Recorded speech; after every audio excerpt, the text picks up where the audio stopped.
Attention! Si vous êtes un homme de plus de 60 ans, arrêtez tout ce que vous faites. Votre sexe vieillit, tout comme votre cœur ou votre cerveau. Et si je vous disais que la raison principale de vos problèmes intimes n'a rien à voir avec l'âge, mais avec un silence coupable?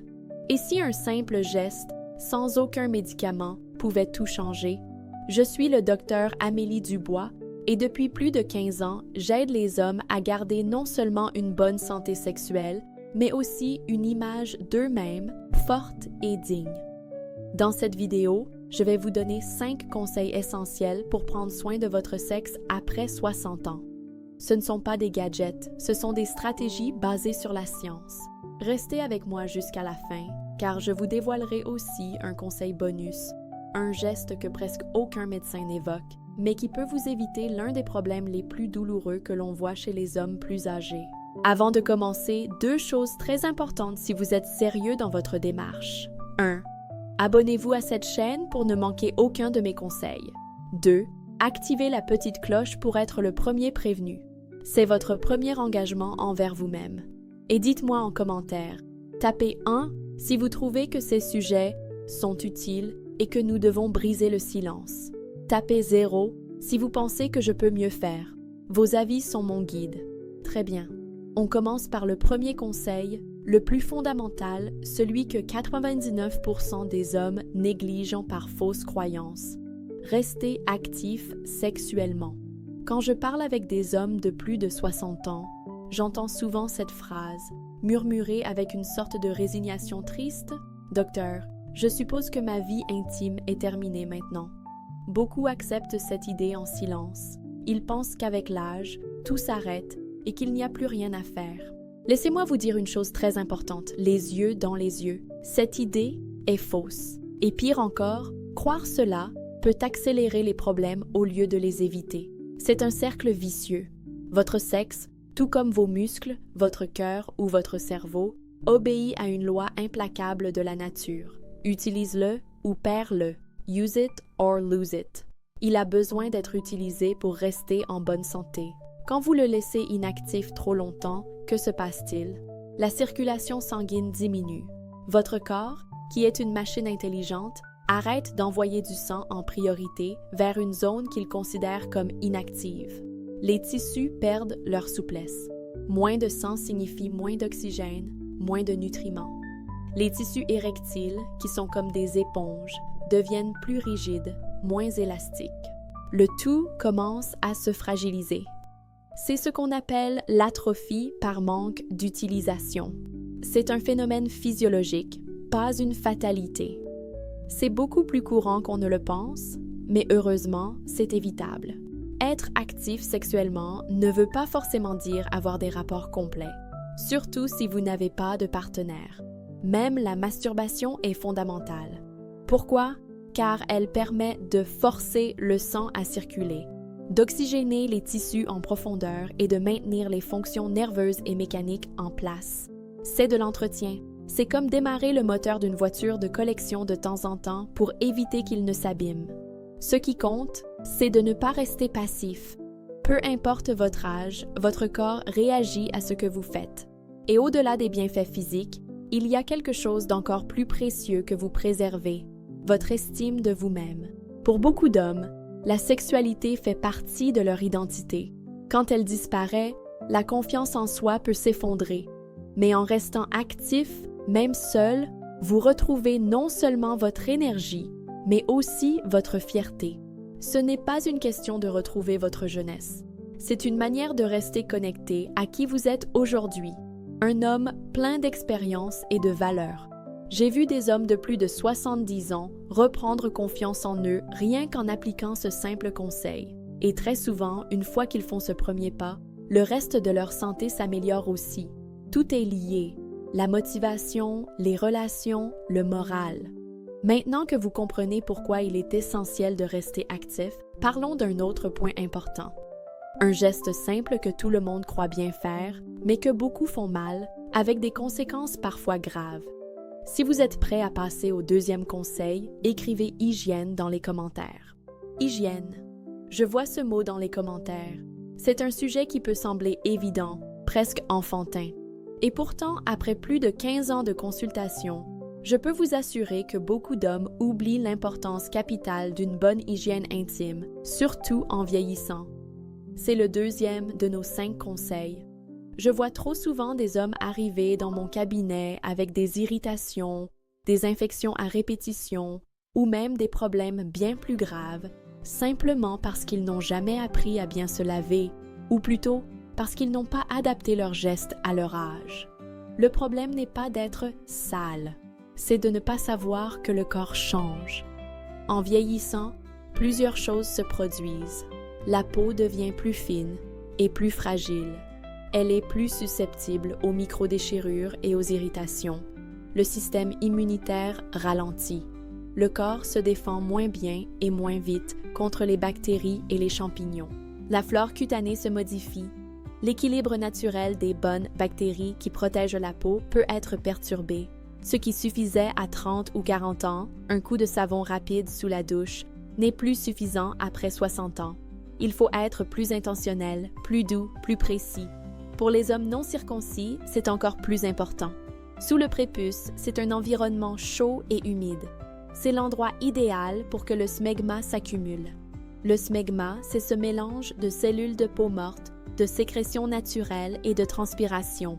S'il n'est pas nettoyé régulièrement et correctement, il peut provoquer des infections très désagréables comme la balanite, une inflammation du gland, qui se manifeste par des rougeurs, des démangeaisons, voire des douleurs. Mais il y a un risque bien plus grave dont on ne parle presque jamais. À long terme, l'inflammation chronique causée par une mauvaise hygiène sous le prépuce est un facteur de risque reconnu pour le cancer du pénis. C'est un cancer rare dans les pays occidentaux, mais il existe. Au Brésil, par exemple, c'est l'un des pays où il est le plus fréquent, et la mauvaise hygiène en est la première cause identifiée. Alors, comment bien faire? C'est très simple. Le bon produit, utiliser de l'eau tiède et un savon doux, idéalement sans parfum, au pH neutre ou un nettoyant intime spécialement formulé. Les gels douche classiques sont souvent trop agressifs et peuvent détruire la flore protectrice de votre peau. Le bon geste, pour les non-circoncis, rétractez doucement et complètement votre prépuce. C'est une étape non négociable. Nettoyez délicatement le gland et le sillon en dessous, là où le smegma s'accumule. Ne frottez pas comme un fou. Soyez doux. Le rinçage. Rincez très soigneusement pour qu'il ne reste aucun résidu de savon qui pourrait causer des irritations. Le séchage. C'est une étape cruciale, souvent oubliée. Séchez bien toute la zone en tamponnant avec une serviette propre, y compris sous le prépuce après l'avoir recalenté. L'humidité favorise la prolifération des bactéries et des champignons, mycoses. Pensez à le faire aussi après chaque rapport intime.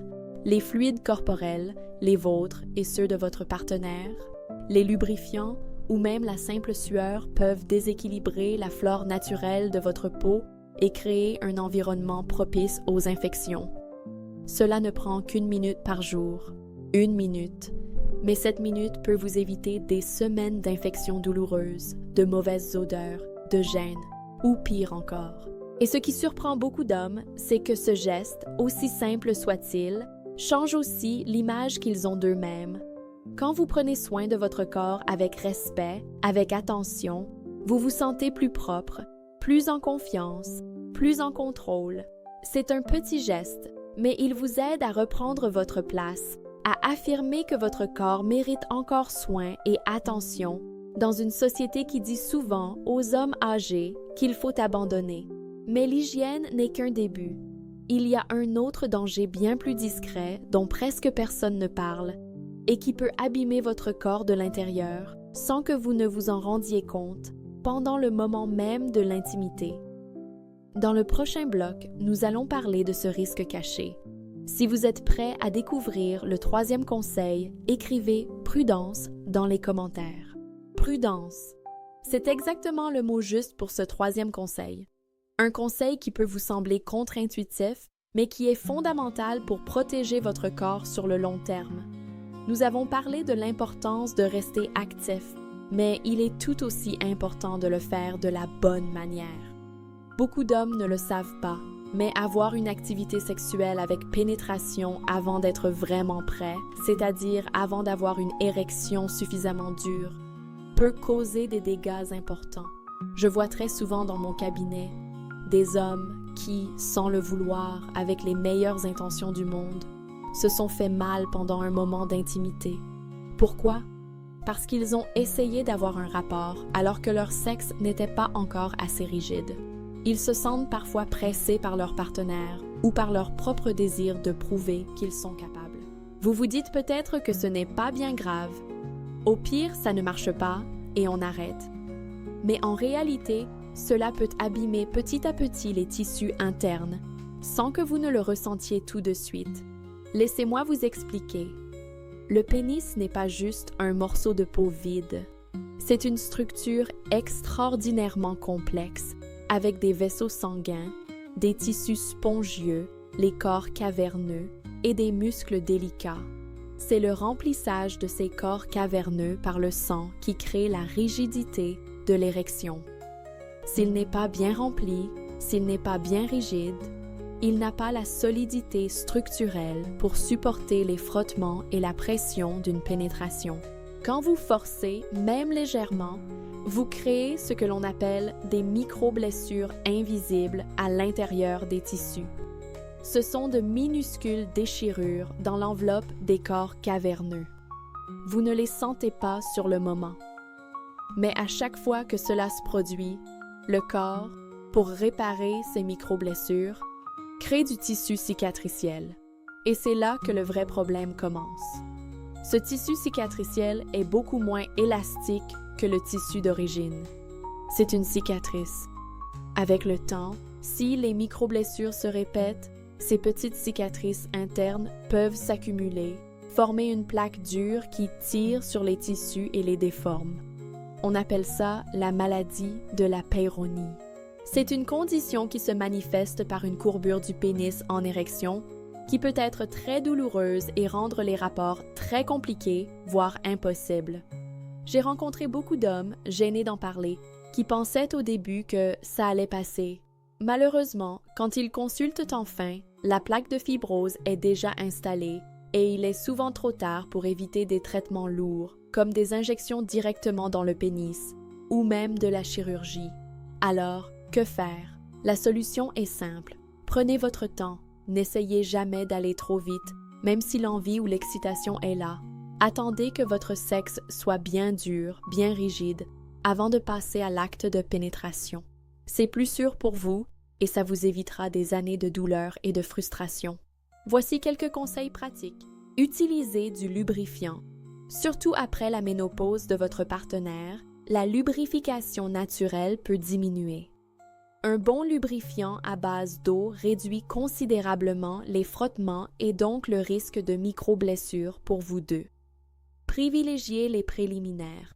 Prenez le temps des caresses, des baisers, de la stimulation orale ou manuelle. Cela permet à l'excitation de monter progressivement et à l'érection de devenir pleinement rigide. Communiquez avec votre partenaire. C'est essentiel. Si vous sentez qu'on vous pousse à aller plus vite que ce que votre corps permet, parlez-en. Expliquez que vous avez besoin de plus de temps. Une partenaire aimante et compréhensive préférera toujours attendre quelques minutes plutôt que de vous voir vous blesser. Si vous utilisez un médicament pour les érections, laissez-lui le temps d'agir pleinement. Ne vous précipitez pas dès les premiers signes. Ce petit geste de prudence, cette patience, n'est pas une question de fragilité. C'est une preuve d'intelligence, de maturité et de respect de soi. C'est prendre soin de son corps pour qu'il dure longtemps, en bonne santé. Maintenant que vous savez comment protéger votre corps pendant l'intimité, il est temps de parler d'un autre piège encore plus sournois. Un piège qui ne touche pas votre corps directement, mais votre cerveau, votre désir et votre capacité à créer de vrais liens. Si vous êtes prêt à aborder le 4e conseil, un sujet délicat mais nécessaire, écrivez « désir » dans les commentaires. Désir. Ce mot est au cœur de tout, car sans désir, il n'y a pas d'action, pas de connexion, pas de plaisir.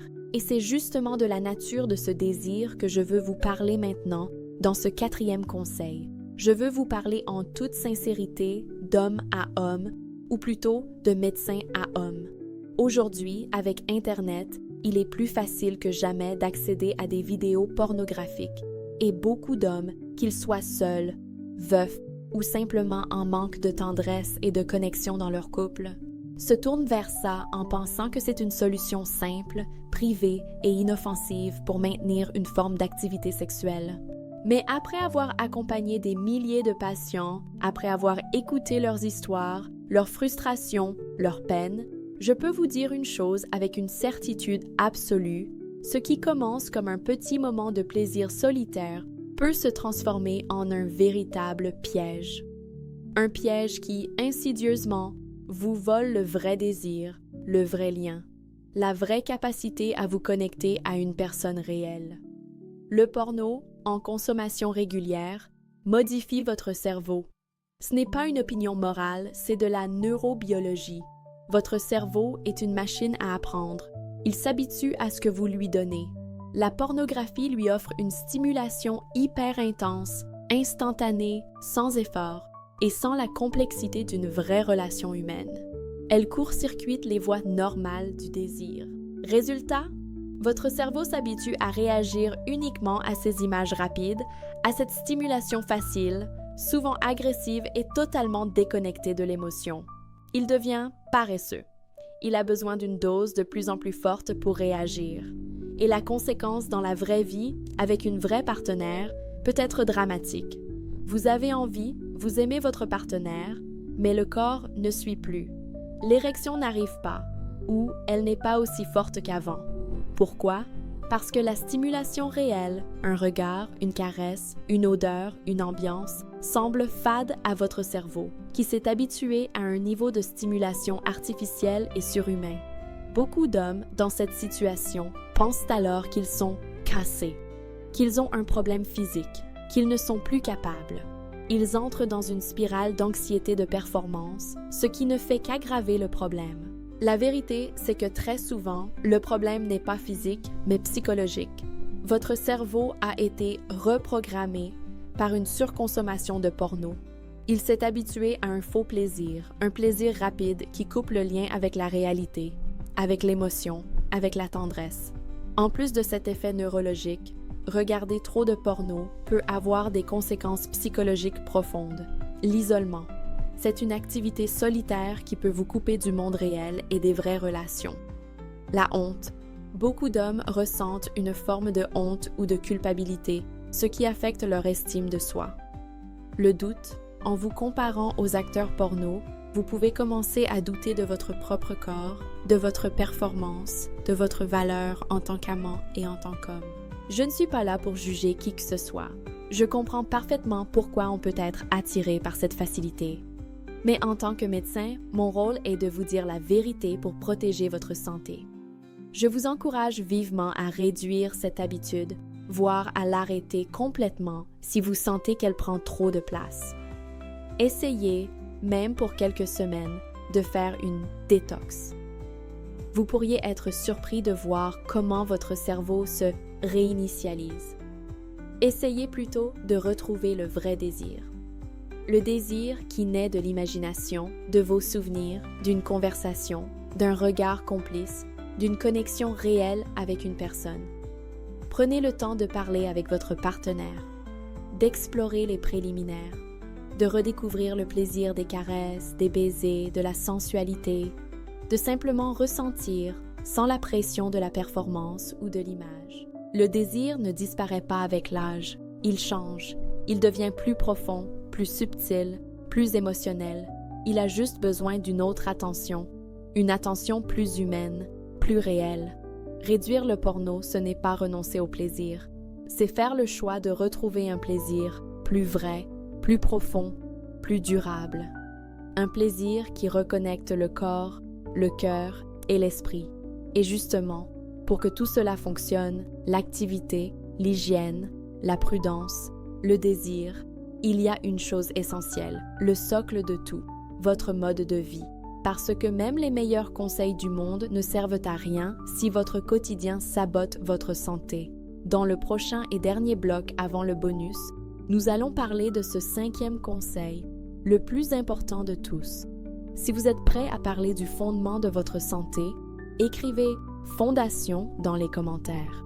Fondation, c'est le mot parfait, car ce 5e conseil est la fondation sur laquelle tous les autres reposent. S'il y a une seule chose que j'ai apprise après plus de 15 ans à accompagner des hommes, c'est celle-ci. Votre mode de vie compte plus que n'importe quel médicament.